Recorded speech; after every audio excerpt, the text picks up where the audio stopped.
우리 성도님들은 좀 지치거나 또는 이렇게 좀 정신이 없을 때 어떤 일들을 취미로 행하십니까? 사람마다 어떤 사람들은 영화를 볼 때도 있고 또 어떤 사람들은 음악을 듣기도 하고 그냥 산책을 하기도 합니다. 저는 어떤 때 조금 여유를 갖고 싶을 때 소설을 읽기도 합니다. 굳이 기독교 소설이 아니어도 좋습니다. 어떤 때는 저는 추리소설 같은 것도 재밌게 보곤 합니다. 근데 그 추리소설을 보다가 이번 주에 재미난, 좀 인상 깊은 구절을 보았습니다. 추리소설에 그런 부분이 등장을 합니다. 한 아이가, 조그만 아이가 있었습니다. 그 아이가 아버지를 어떤 사고로 잃습니다. 그 옆에 있던 형사가 이제 이 아이를 위로해 주는데 이 아이가 이런 질문을 합니다. 에이머스 아저씨 추울까요? 우리 아빠 말이에요. 저기요. 아빠를 묻는다는 말을 엄마한테 듣고 나서 주방에서 커다란 숟가락을 가져다 뒷마당으로 가서 구멍을 하나 파봤어요. 안에 손을 넣어봤더니 추웠어요. 아빠는 추운 걸 좋아하지 않았는데 말이에요. 아빠는 저하고 같이 담요를 덮고 웅크리고 있곤 했어요. 저도 추운 걸 안 좋아해요. 그랬더니 여러 가지 얘기 좀 오간 다음에 그 주인공은 이렇게 얘기를 합니다. 사실 내 딸은 몇 살이 되기 전에 죽었단다. 실제로 그 주인공은 가족을, 아내와 그 딸을 모두 살인자에 의해서 살해당해서 잃었었습니다. 그로 인한 충격과 아픔을 계속 끌어안고 가는 사람이죠. 그 사람이 그렇게 얘기를 합니다. 아이가 묻습니다. 아팠어요? 아니, 걔는 사고를 당했어. 우리 아빠처럼요. 맞아. 어쨌든 우리는 장례식을 치르고 그 애를 묻어야 했지. 나는 그 애가 잘 있나 보려고 알지. 그 애를 찾아갔단다. 내가 거기 가면 나는 그 애가 죽지 않다는 걸 알 수 있어. 사랑하는 사람들끼리는 그럴 수 있지. 그러니까 너와 엄마가 아빠를 만나러 가면 아빠도 느낄 수 있을 거야. 거기 있으면 너는 실제로 아빠를 따뜻하게 해드리는 거야. 왜냐면 아빠는 내가 같이 있다는 걸 알 테니까. 사랑하는 사람들이 바로 거기 자기 곁에 있다는 사실을 알겠니. 이 주인공은 무뚝뚝해 보이고 오히려 사건 해결에만 집착하는 듯해서 그 아이의 그 이모가 되는 동료인 그 여자 형사하고 이야기를 할 때 어떻게 저 사람이 이런 사고가 벌어졌는데 그렇게 무심해 보이고 무뚝뚝할까라고 생각을 해왔었는데 그 여자 형사가 그 형사가 하는 얘기를 듣고 나중에 눈물을 흘립니다. 똑같은 아픔을 가졌기 때문에 이 작은 아이가 겪는 그 고통을 공감할 수 있고 또 그 공감에 대해서 그 공감을 가진 상태 속에서 그 아이에게 자기가 겪었던 일을 나눌 수 있음을 그 책에서는 보여주고 있습니다. 저는 그런 공감대가 있을 때 상대방을 위로해 줄 수 있고 상담할 수 있다고 합니다. 그런 부분들을 없는 어떤 때 목회자는 사실 어떤 때 어떤 사람을 위로할 때 아주 형식적인 얘기를 하기 쉽습니다. 아니 목회자만이 아니죠. 어려운 일을 겪는 가정이라서 쉽게 얘기를 합니다. 권사님 기도해야죠. 아니 기도는 정답입니다. 하지 말라는 얘기 아닙니다. 기도를 안 하니까 더 어려운 일이 생기는 거예요. 또는 아니 집사님 왜 그렇게 낙심 어린 얘기를 합니까? 믿음 어린 모습을 보이셔야죠. 아프니까 아픈 소리를 내는 건 너무나 당연한 건데도 불구하고 그걸 이해하지 못하는 경우들이 있습니다. 또 어떤 사람이 유혹에 걸려 넘어지면 너무 쉽게 얘기를 합니다. 아니 그 정도 유혹도 못 이겨.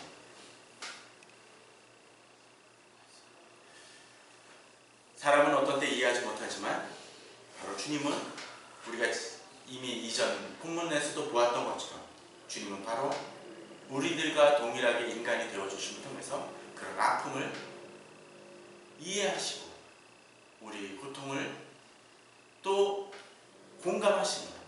또 우리가 유혹에 넘어질 때 그 유혹을 이해하고 우리 연약함을 돌아보실 수 있는 분이 바로 주님이십니다. 그런데 주님 오시기 전에 바로 또 그런 역할을 했던 사람들이 있었죠. 누구였습니까? 오늘 본문을 보게 되면 대제사장에 대한 이야기가 등장을 합니다. 예수 그리스도께서 완전한 대상이 큰 대상이 되시기 전에 바로 인간적인 그 문제들을 해결하고 풀어주기 위해서 중보의 역할을 했던 사람이 누굽니까? 바로 대제사장이었습니다. 그런데 우리들이 한 가지 착각을 하거나 오해하기 쉬운 것 중에 하나가 대제사장은 그들이 잘나서 되어진 것이 아니라는 것이죠. 오늘 본문 속에서 그런 이야기들을 행하고 있습니다. 본문에서 조금 벗어나는 얘기가 될 수 있을지 모르지만 이 1절에서 이 전반부의 이 5장 1절에서 시작되어지는 그 이야기들은 사실은 예수 그리스도가 어떤 대세상인지 보여주기 위해서 이야기하는 그 대세상이 평범한 사람이라는 것을 이야기해 주신 것이긴 하지만 또 그러면서도 지금 우리들에게도 동일하게 어떤 면에 있어서 대세상 역할을 행하며 살아가는 우리들, 그 우리들 입장 속에서 우리들은 어떻게 주께서 맡기신 사명을 감당할 수 있는지를 본문을 통해서 좀 잠깐 먼저 살펴보길 원합니다. 1절에 보게 되면 그렇습니다. 대세상마다 사람 가운데서 택한 자이므로 하나님께 속한 일에 사람을 위하여 예물과 속죄하는 제사를 드리게 하나니 그가 무식하고 미혹된 자를 능히 용납할 수 있는 것은 자기도 연약에 휩싸여 있음이라고 되어 있습니다. 어쩌면 이런 본문을 보면서 어떤 목사님들은 이 대상이니까 이 목회자를 상징한다라고 이야기할지 모르지만 엄밀하게 이야기하면 이 세상은 이제 누가 대상이니까 모든 성도가 같이 대제사장입니다. 그런데 우리들은 종종 우리가 교회를 다니고 신앙을 갖고 또 천국에 대한 소망이 있는 걸 가지고 내가 특별하다고 생각을 합니다. 아닙니다. 오늘 본문은 뭐라고 되어 있습니까? 대지상마다 사람 가운데서 택한 자라고 되어 있습니다. 특별히 대제사장마다라고 했는데 이 말씀은 사실은 좀 잘못 오해될 수 있습니다. 이 마다라는 얘기는 모든이라는 얘기입니다. 번역을 합니다. 그럼 뭘까요? 모든 대제사장은 사람 가운데서 택한 자라는 겁니다. 특별한 사람이 있습니까? 없습니다. 똑같은 사람이라는 거죠. 또 뒤에 보면 2절에 자기도 연약에 휩싸여 있음이라는 얘기는 뭡니까? 나은 게 없다라는 얘기입니다. 잘난 게 없다라는 거죠. 그 얘기는 뭡니까? 아론과 그 레위인의 제사장의 역할을 했던 사람들이 잘나서 되어진 것이 아니기 때문에 그들은 겸손해야 했습니다. 그럼 우리도 어떻습니까? 역시 동일한 사람들이라는 거죠. 우리도 언제든지 넘어질 수 있는 자들이라는 것입니다. 우리가 그리스도인들은 어떤 때 쉽게 남을 정죄합니다. 저 사람은 어떻게 저런 죄를 범하지? 그러니까 지옥에 떨어질 자들이지 라고 이야기하는 극단적인 얘기를 하시는 분들도 있습니다. 아닙니다. 우리도 동일하게 연약한 자들입니다. 그런데 본문을 보게 되면 재미난 표현이 등장을 합니다. 1절에 보게 되면 사람 가운데서 택한 자라는 이야기가 등장을 하는데 그 대상이 하는 일이 뭡니까? 하나님께 속한 일입니다.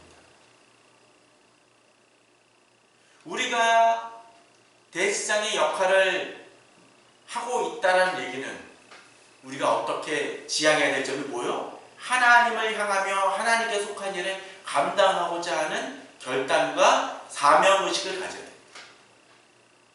그리고 예배를 드립니다. 기도를 합니다. 우리가 전도를 합니다. 선교를 합니다. 다 하나님께 속한 일들이죠. 그런데 한 가지 여기서 포인트가 있습니다. 하나님께 속한 일들, 또 교회에서 열심히 가진 사람들을 종종 목회자가 넌 목회자를 될 사람이야. 너는 신학교 가야 돼. 선교사 돼야 된다. 쉽게 얘기를 합니다. 근데 본문은 이 일이 어디에 중점이 맞춰지는지 모르겠어요. 하나님께 속한 일인데 누구를 위하여? 사람을 위하여 한다는 거죠. 그 얘기는 뭡니까? 내가 세상 속에서 여러 사람들을 돌보고 책임져야 될 이 책임이 있다라는 것입니다. 공동체 속에서도 마찬가지입니다.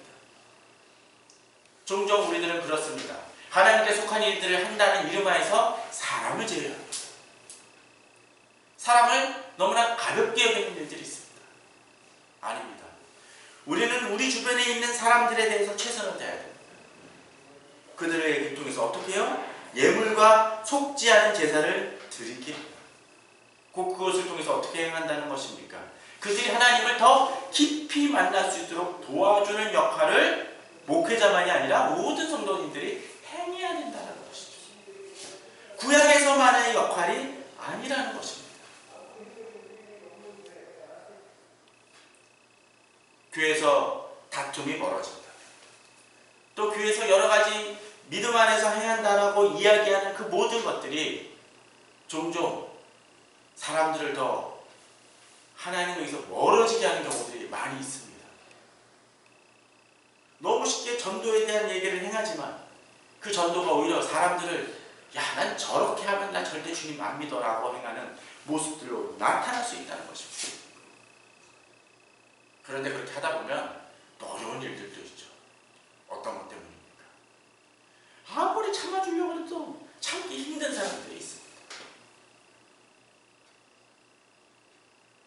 근데 본문을 2절에 보면 이런 얘기가 등장을 합니다. 정말 재미난 표현 같아요. 그가 무식하고 미혹된 자를 능히 용납할 수 있는 것입니다. 그는 누굽니까? 대시장이죠. 그런 사람이 어떤 사람을 만납니까? 무식하고 미혹된 자. 그런 사람을 우리 주변에서 볼 수 있죠. 상담하다 보면 그런 사람 있습니다.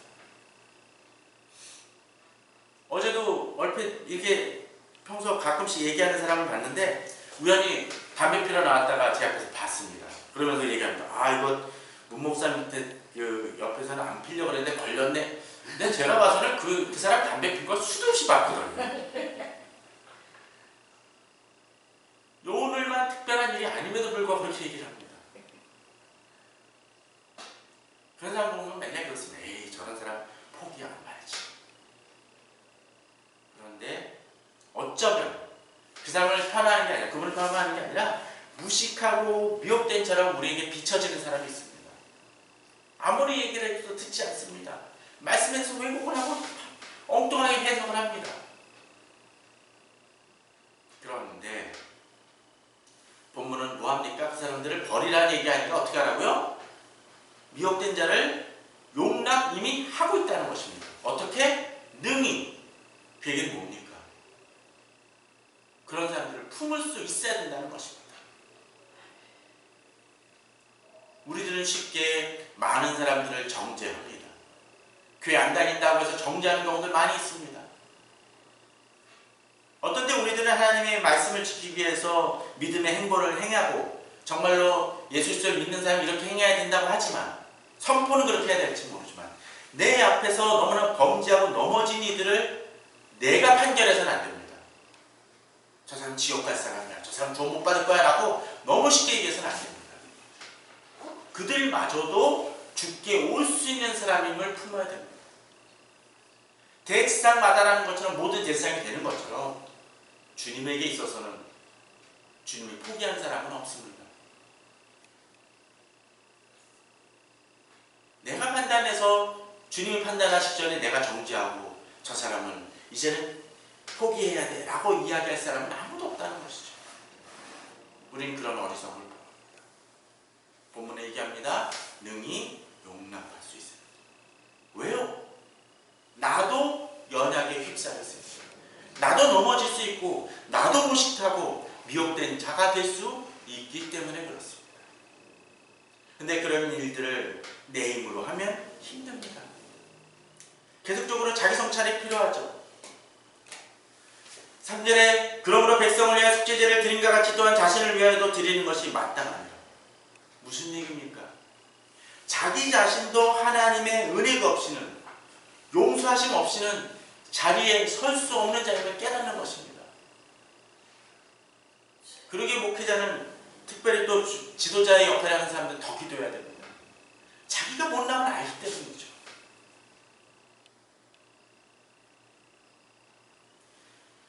이러한 속죄와 자기 자신의 반성이 있을 때 더욱더 주님께 나아갈 수 있습니다. 그런데 이제 한 걸음 더 나아갑니다. 이제 5절부터는 또한 이와 같이 그리스도께서 대제사장 되심이라는 표현이 등장을 합니다. 이미 우리가 보았던 것처럼 이 대제사장에 우리가 역할을 하지만 어떻습니까? 우리 힘으로는 안 된다는 것입니다. 불완전하다는 것이죠. 우리가 계속적으로 속죄하지 않으면 유지될 수 없는 것이 대제사장 역할입니다. 그런데 그런 딜레마를 해결하기 위해서, 딜레마도 치명적인 딜레마죠. 그 문제를 해결하기 위해서 누가 오셨습니까? 그리스도께서 대제사장 되시려고 오신 것입니다. 그런데 여기서 단순히 대상 되셔서 야 이제 너희들 다 불량품인 대상이니까 내가 다 처리할게. 거기서 멈추는 게 아니죠. 본문 한 걸음 더 나아갑니다. 이분이 어떻게 되어집니까? 낮아지십니다. 어느 정도까지? 바로 우리들의 모습까지. 스스로 영광을 취하심이 아니요. 이제 나아져서 어떻게 됩니까? 이제 육체 가운데 계시는 모습까지 나아집니다. 앞전에 멜기세덱의 반차를 쫓는 얘기들이 등장을 하는데 그 얘기는 좀 다음 주쯤 저희들이 설명을 드리도록 하겠습니다. 이 문제는 또 다른 문제니까요. 자, 육체에 계실 때 하면서 육체까지 낮아짐을 통해서 주님은 우리에게 공감대를 형성하십니다. 우리와 동일하게 되심을 통해서 우리를 이해하십니다. 마치 앞서 예를 들었던 이하로 들었던 그 소설 속의 주인공처럼 동일하게 고통을 겪었기 때문에 그 아이에게 그 고통에 대해서 이야기해 주는 것처럼 주님은 죽음까지도 그 모든 것을 감수하시는 그 모든 것을 이제 우리에게 그 고통에 대해서 이야기하시고 공감을 하십니다. 저는 특별히 오늘 7절이 인상적입니다. 본문을 보게 되면 육체에 계실 때 자기를 죽음에서 능히 구원하실 이에게 심한 통곡과 눈물로 간과 소원을 올렸고 그의 경건하심으로 말미암아 들으심을 얻었느니라고 되어 있습니다. 본문은 1차적으로 주님도 자신의 구원과 또 십자가의 그 죽음에서 그 부활을 놓고 눈물로써 기도하시는 모습이 등장합니다. 당연히 살아날 것이라는 그런 문제가 아니라 또 죽음의 문턱 속에서 그냥 멈추고 다시 구원되는 게 아니라 그 죽음을 실제로 감수하십니다. 하나님과 유리되어지는 바로 그런 경험을 하심을 통해서 죽음의 고통과 그 무게가 얼마나인지를 느끼시고 또 그것을 건지기 위해서는 하나님의 은혜가 임해야 됨을 또 실제로 경험하십니다. 그런데 저는 이러한 하나님의 예수 그리스도의 그런 과정을 통해서 또 우리들도 동일한 주님과의 동일한 자세로 나아갈 필요가 있다는 생각을 좀 해봤습니다. 그런데 주님께서는 이러한 과정을 겪으시기 위해서 어떻게 행하십니까? 육체에 계실 때 자기를 죽음에서 능히 구원하실 이에게 심한 통곡과 눈물로 간구와 소원을 올렸고 바로 겟세마네 동산의 모습이 생각이 나시죠. 마태복음 26장 38절에 보면 그런 구절이 등장을 합니다. 이에 말씀하실 때 내 마음이 매우 고민하여 죽게 되었으니 너는 여기 머물러 나와 함께 깨어 있으라 하시고 조금 나아가서 얼굴을 땅에 대시고 엎드려 기도하였을 때 내 아버지가 만할 만하시거든 이 잔을 내게서 지나가게 하옵소서. 그러나 나의 원대로 마옵시고 아버지의 원대로 하옵소서. 주님의 마음이 어떠했다고요? 매우 고민하였다고 되어 있습니다. 또 그 고민이 얼마나 심했으면 어떻습니까? 그 땀이 피같이 흘렀다고 되어 있습니다. 얼마나 고통스러우셨습니까? 아이 3일 지나면 내가 살아날 텐데 그런 거 아닌 소리 아닙니다. 죽음에 대한 더더군다나 죽음을 겪으실 이유가 전혀 없으신 분이 그 죽음을 경험하신 것입니다. 그런데 우리는 여기서 그 주님의 고통만이 아니라 한 가지 더 배웠으면 합니다. 주님은 이 문제를 놓고 무엇을 행하십니까? 바로 아버지 하나님께 기도하셨다는 것입니다. 그런데 그 기도가 어느 정도입니까? 심한 통곡과 눈물로 간구와 소원을 올렸다고 되어 있습니다. 저는 이 구절을 보면서 저의 기도의 수준을 생각해 봅니다. 우리는 주님 앞에서 또 우리 성도님들은 주님 앞에서 어느 정도의 기도를 드리십니까? 주님도 이렇게 기도하셨다면 우리는 그 이상을 사실은 기도해야 될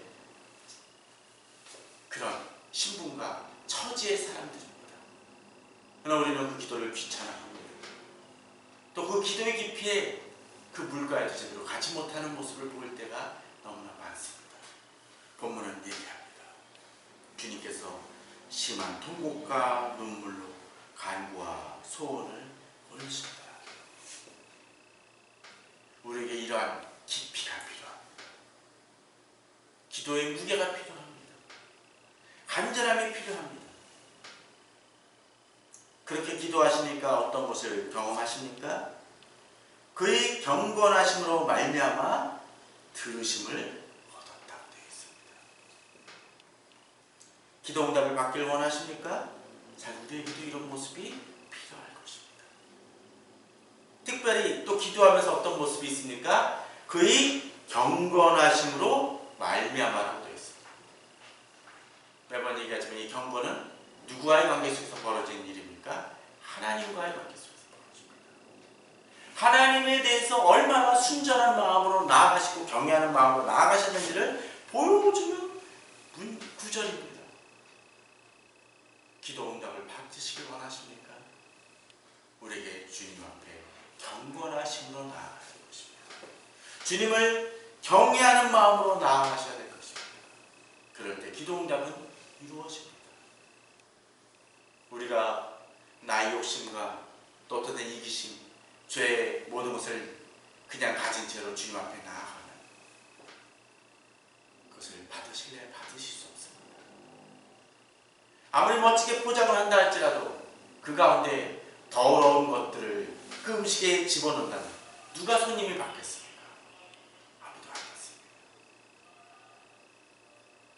또 아무리 좋은 음식을 자기 딴에는 내온다 할지라도 유통기한이 지난 음식을 내놓거나 또는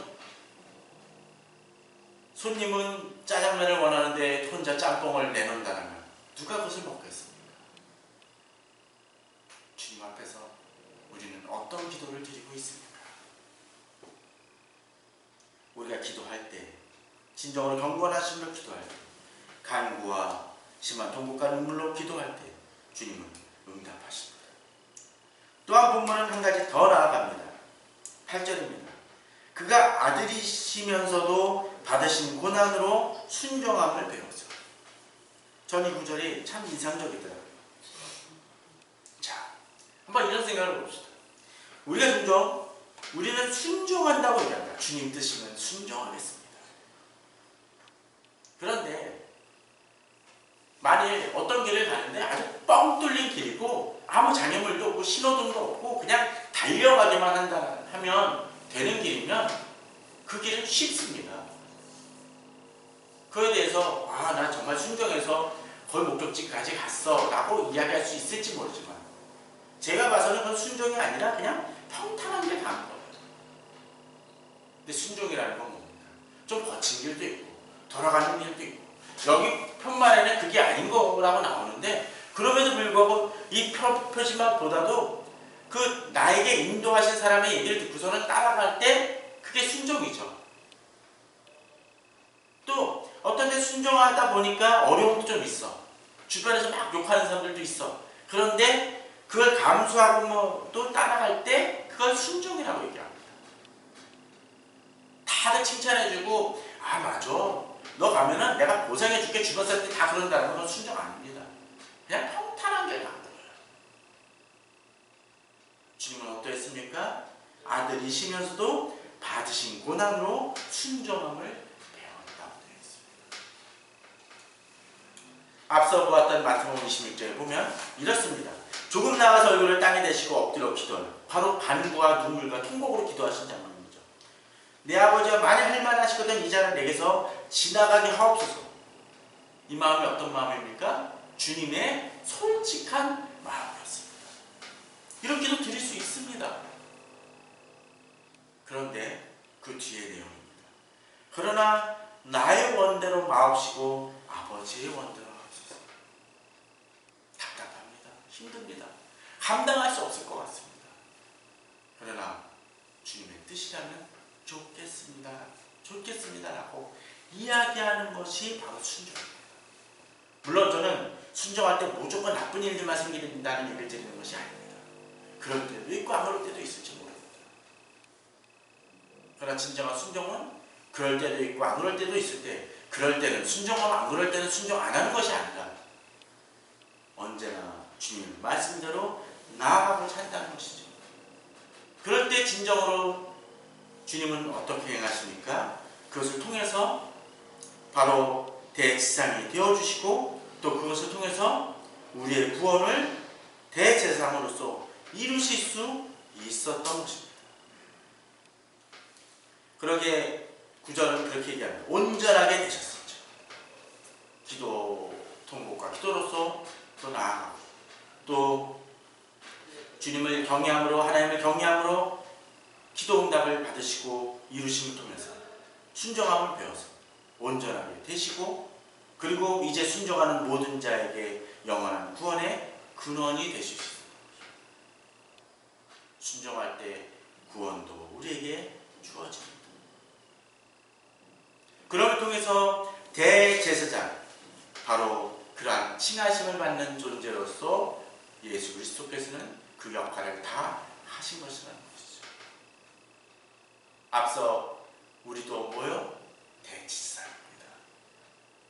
이제 그 대제사장이라면 따라야 할 본을 좇아야겠죠. 그 본을 좇을 때 제대로 나아갑니다. 얼마 전에 방송에서 그런 얘기가 나오더라고요. 그 유명한 그 체인점을 운영하는 그 백종원 씨가 그런 얘기를 하죠. 어디 골목 식당에 한 군데를 평가하면서 그렇게 얘기합니다. 많은 가맹점들이 있긴 한데 여기 정도는 A급이라는 얘기를 합니다. 왜 A급이냐면 얘기한 대로 지키니까 그 맛이 나오기 때문에 그렇죠. 그런 것 같아요. 체인점 같은 경우도 가끔 가보십시오. 대형 체인점은 좀 덜 할지 모르겠는데 좀 어느 정도 중형 정도의 그 체인점을 가다 보면 저쪽에서 유명한 중국집은 이쪽에서 먹었던 짜장면 맛하고 다른 데서 먹은 짜장면 맛이 다를 때가 있어요. 아이고 맛이 이래라는 생각이 들 때가 있습니다. 왜 그럴까요? 그 원칙을 제대로 지키지 않았기 때문이죠. 그것만 지키면 제대로 맛이 나올 때 안 하는 것입니다. 우리도 마찬가지입니다. 자기에게 순종하는 모든 자에게 영원한 구원의 근원이 되셨다고 됩니다. 대제사장이지만 하나님의 백성이라고 하지만 뭐합니까? 제대로 순종하지 않으니까 온전한 상급을 또 구원을 나아가지 못하는 존재가 되어버리는 것이죠. 아마도 다음 주에는 그에 대한 얘기들이 좀 등장하는 부분들이 있겠지만 그건 다음 주로입니다. 이제 우리는 우리에게 대제사장의 본을 보이신 그 예수 그리스도를 쫓는 우리가 되어줘야 될 것입니다.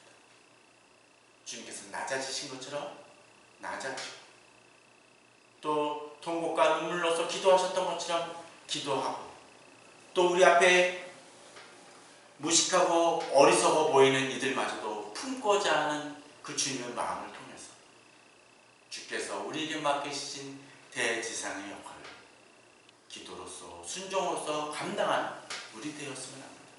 특별히 추석 명절에 이제 다양한 친척들이나 주변 사람들을 만날지 아니 우리가 살아가면서 이미 가족 중에 또는 우리 주변 사람들 중에 어리석고 내가 보기에는 무식한 자들 같은 분들을 만날지 모릅니다. 그들이 어떻게 해요? 정죄하고 그냥 속된 표현으로 제끼는 것이 아니라 그들을 품고 용납할 수 있는 마음 우리가 가지길 원합니다. 그럼을 통해서 주님의 언제나 본받아 나아가는 주님 앞에 칭찬받는 귀한 대제사장이 되기를 주님의 이름으로 축원합니다. 다 같이 기도하시겠습니다.